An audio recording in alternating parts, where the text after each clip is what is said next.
Nationwide, the percent of tests that come back positive has declined very significantly. Last week, roughly 38% of the tests in New York were positive. This week, that number is down to 28%. New cases in New York are down 50% compared to a week ago, and fatalities are down 40% over the same period. In Louisiana, the rate of positive test resulted declined from 25% down to 15% in the last 7 days alone.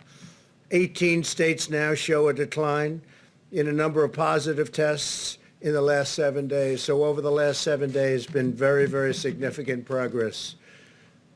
Half of all Americans live in states that have now taken steps to open their economies. Just yesterday, Governors Gavin Newsom, California, Tim Walz of Minnesota, and Bill Lee of Tennessee announced additional plans to restart certain sectors. We ask every American to maintain vigilance and hygiene, social distancing, and voluntary use of face coverings. We're opening our country. It's very exciting to see. We have a lot of talent involved, from governors down to people that just stand there and help you with the doors.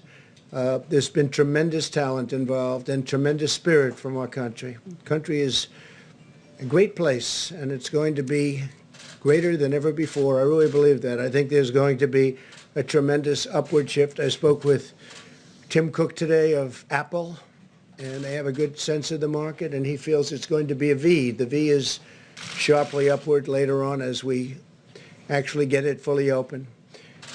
Today I signed the Paycheck Protection Program and Healthcare Enhancement Act, providing $320 billion to keep American workers on the payroll. $30 billion of the Paycheck Protection Funds will be reserved for small financial institutions, including those that serve minority and distressed communities, extending vital relief to thousands of African American and Hispanic American small business owners and their employees. The bill also delivers $75 billion for hospitals, so badly needed for hospitals. They've taken a very big hit. And medical providers in areas less affected by the virus. Hospitals and doctors should work with their state and local health officials on ways to safely resume elective medical treatments and care. Under the CARES Act, we're sending direct payments to millions of American workers. More than 80 million Americans have already received their payment. $3,400 for a typical family of four. $3,400. That's great. And you deserve it. The CARES Act requires that the federal government send out a notice of what benefits Americans are receiving. To fulfill the requirement, the Treasury Department is mailing a letter to me.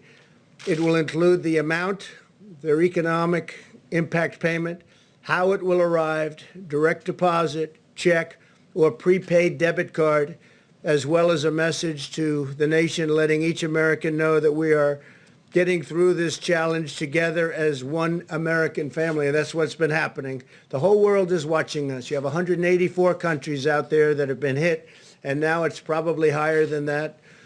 But they're all watching us. They're all watching, and they're calling, and they respect what we're doing so much. I spoke with the leaders of numerous countries today. They're asking if we can send them ventilators, and I'm agreeing to do it. We have tremendous capacity, now overcapacity of ventilators. We're filling up stockpiles for our states and for ourselves. Federal government has over 10,000 ventilators, and we could have a lot more if we wanted to do that, but we're helping Mexico, Honduras, Indonesia, France. We're sending to France. We're sending to Spain. We're sending to Italy, and we'll probably be sending to Germany should they need them. Over the last 3 years, we built the strongest economy and the most successful country the world has ever seen. Greatest economy the world has ever seen. Nobody's ever done anything like what we were able to do. And we will rebuild that economy. Our economy in the not too distant future, I really believe, with all that we've learned and all that we've done, will be just as strong and maybe stronger than ever before, even stronger than it was just 2 months ago. Some interesting note is that the FDA approved the first at-home COVID-19 test kit, just got approved, and Dr. Stephen, where is Stephen? Stephen Hahn, Stephen, is going to say a couple of words about that and some other things. I want to thank Stephen. The FDA has been incredible. They've been approving not only this, but they've been approving many things at a pace that's never happened before. And they're being very safe about it, as Stephen told me. He's told me very strongly. But at the same time, they're approving things at record numbers at a record rate, and it's really been helpful. Many tests are going on, many vaccine tests, and tests of every different kind. And things are happening just like this event. Things are happening very rapidly, and I'd like to have Stephen tell you a little bit about it. Thank you very much, Steve.